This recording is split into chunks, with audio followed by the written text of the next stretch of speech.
Oh, my goodness. Good news. I don't know how you feel today if you drank a little too much. I know you like to drink sometimes on Sundays when you're doing stuff. This is a busy weekend for me. But they're working on a cure for the hangover. This is super good news. Hey, can we focus on curing some other things first? Like coronavirus? Can we prioritize this, please? Come on.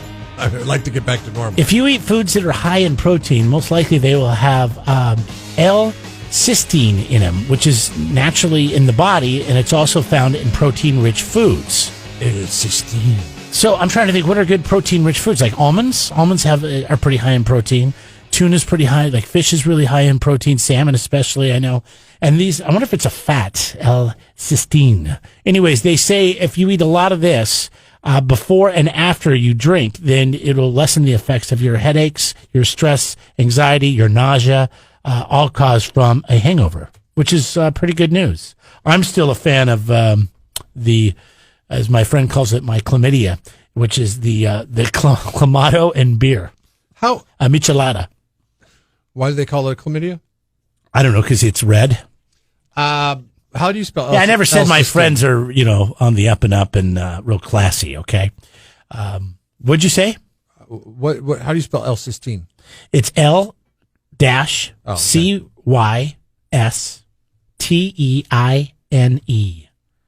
Could be cysteine, whatever. Okay.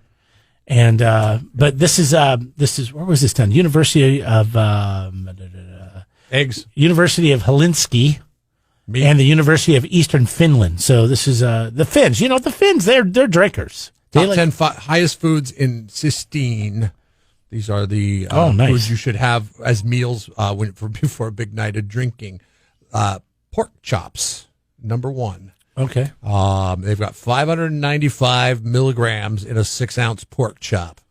So if you know that you see somebody eating a dinner at like 5:30 and they are insistent on the pork chop, they're going to be a clown for the evening. Pork chops are tough because you really have to know what you're doing with a pork chop. You overcook a pork chop, they're terrible. So you got to cook them right. I like cooking pork chop, but you're right. You can overcook them. Yeah, people way overcook pork, and it ends up dry and tough and no good. Beef, skirt steak in particular. Oh, really? Is what you. Where do you find skirt steak? Isn't that usually a lot of Mexican food, like the carne asada? Doesn't that come from skirt steak? I think it might. Yeah. They say lamb roast is also good, but number 3 is lean chicken breast. I hate chicken breast. Too dry. Again, another one that has to be perfectly cooked or I can't stand it. Explain your hangover. I'm more of a chicken thigh guy. Number 4. No, I do the micheladas, the bloody beers, the red beers, whatever you want to call them. Tuna. Clamatos. Huh? Tuna Fish, yeah. Yeah, and not like the kind you get a can, but, ahi? Yeah. Like that's even better. It's my favorite. Lentils, number 5. That's why I never got a hangover in college. We had a lot of lentils where we grew up there, yeah. Number 6, oatmeal. Yeah, really. Number 7, eggs. Number 8, low-fat yogurt. Number 9, sunflower seeds. Ooh, I like those. And number 10, especially David's. Specifically Swiss cheese. Swiss cheese. But so if you, Swiss cheese is pretty good. I got some Swiss cheese, and you eat it when it's, but I don't like. I like stuff that's kind of sour. But so if you get a lean pork chop, you can put some Swiss cheese on it, yes. and dip it in some yogurt, and you get a side of lentils. You're all set to go. That's your hangover prevention meal right there. Very nice, very nice. All right, so there you go. That's what you need to eat. Can you share this link? Sure. It's on our Facebook page at Jeff and Jeremy. Don't forget, text the word RIDE, RIDE to 805-543-3693. We'll get you in on Metallica, Ride the Lightning. And if we call you at 8:20, you have to answer the phone. Yeah, Metallica, KZOZ, Ride the Lightning. You have to say that. It's in the text message when you text in RIDE. We'll text you back the directions on what to do. Do that in your end. We call you, you answer the phone saying anything else, you're out. It's that easy. All the details are at kzoz.com. Whoa! Jeff and Jeremy in the morning.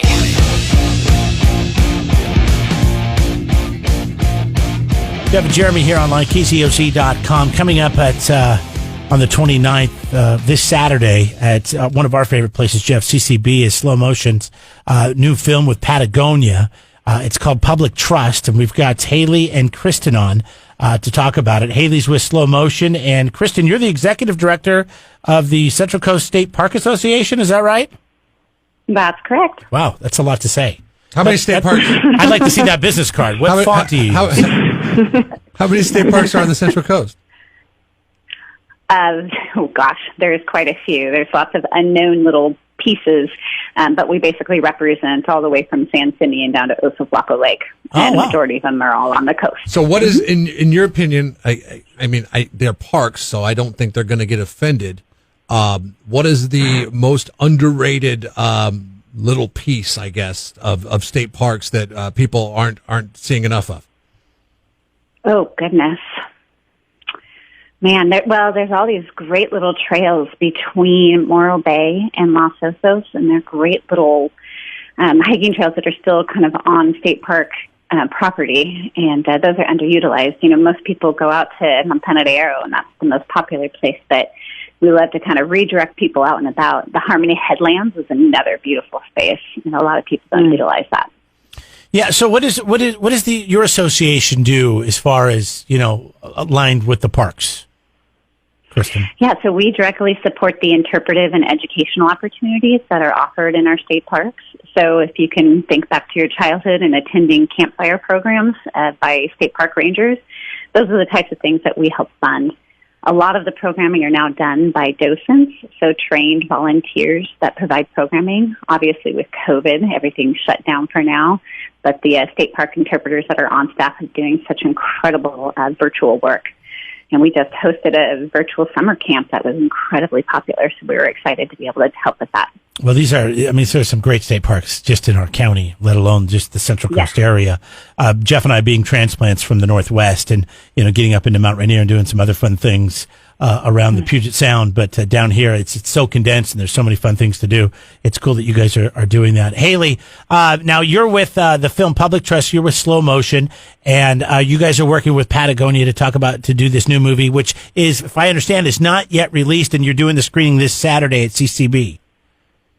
This is correct. Film's not yet released. The film is actually slated this whole fall to do a countrywide tour to really talk about the importance of voting for representatives that support public lands and protecting public lands in our country. And Patagonia's been working on this film for a while, and both Robert Redford and founder Yvonne Chouinard have come on as executive producers to help give it a platform for people to see. So what are some of the things we're learning in this movie? So the film talks a lot about three particular monuments or land swaths in our country: the Boundary Waters up in Minnesota, Bears Ears in Utah, and then the Arctic National Refuge in Alaska. Three areas that are very recently been released to possible oil and gas exploration. And all three areas are very, very important ecosystems and wildlands in this country.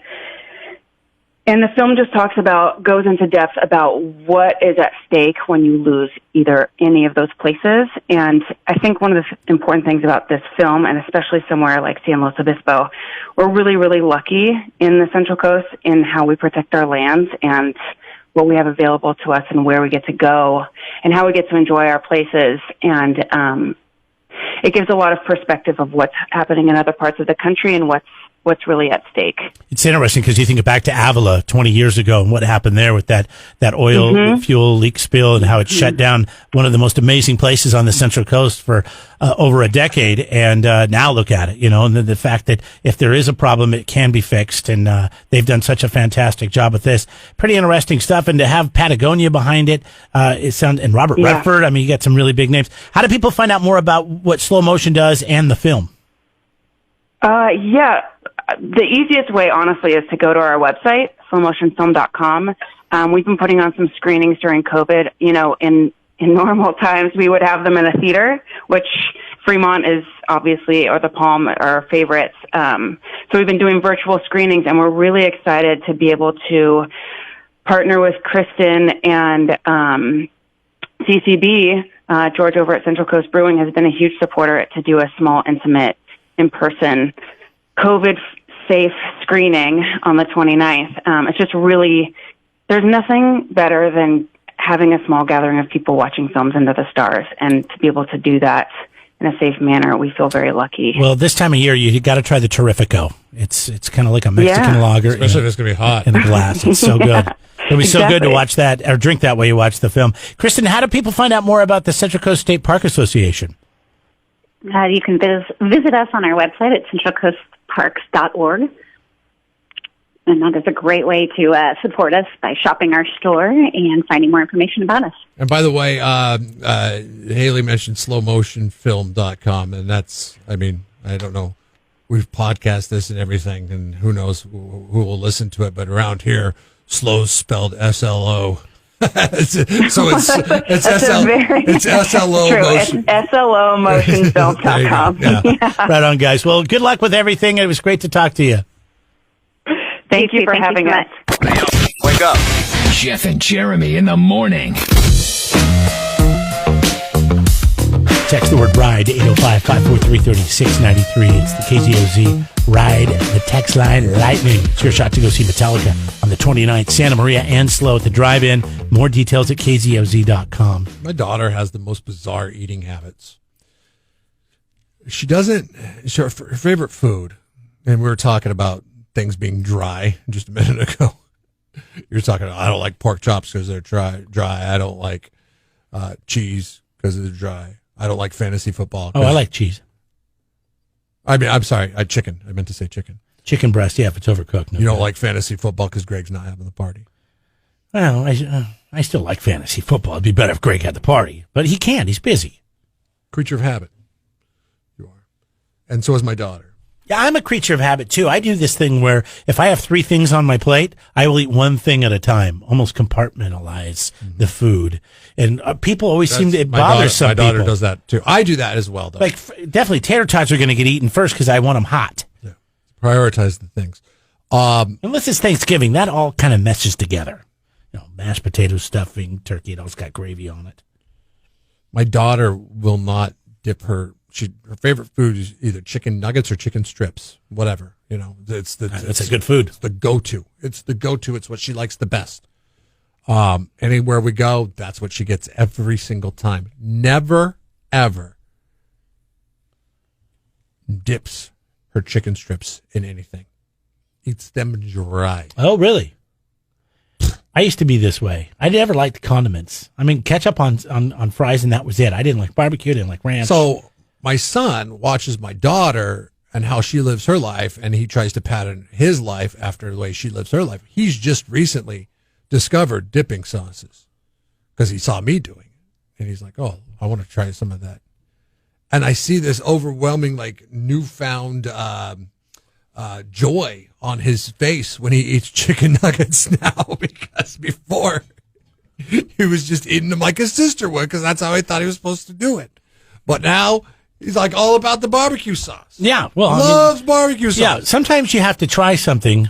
You remember being a kid and then you were like, nah, I don't want that. And then somebody would talk you into, your parents usually, well, just try it. Just if you don't, oh my God, I love that, you know. So, you know, there's going to be a lot of that with a kid. See, sometimes I wonder if my choice to not have kids was the best choice, because I think I would have a lot of fun having kids. Like little stuff like that. Discovering what they really like when they don't think, you know what I mean? That's kind of cool. But it is fun. It is fun. Like, but there's a lot of things you don't even think about. It's fun. I'm happy, and it's fun for my son right now. Right now, my daughter, I'm a little worried that she's getting weird.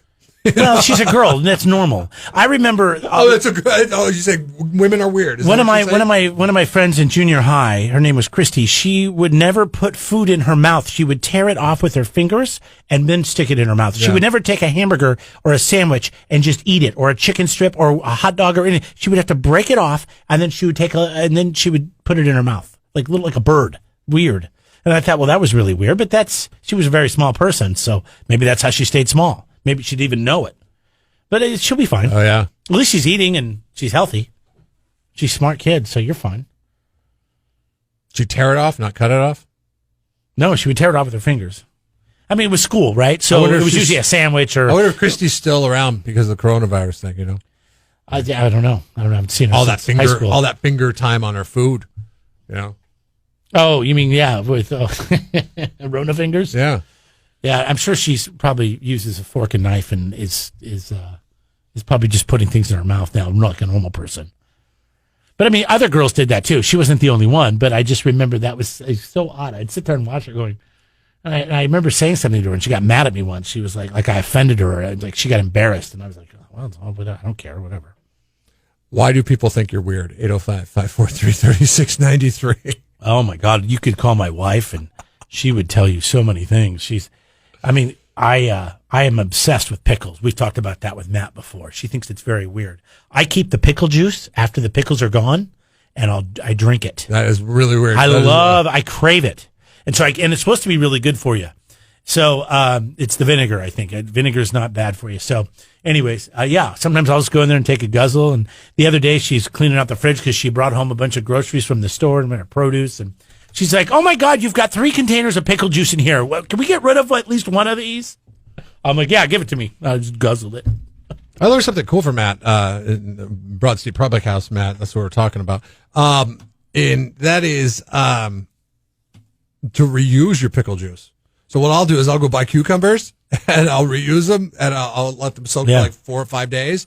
And they're perfect. Do a pickled egg. They're better than the store-bought pickles. Yeah, or if you do pepperoncinis and you want a pickled egg, pickle your egg in pepperoni juice. Never eat it's amazing. I will never eat a pickled egg. That is disgusting.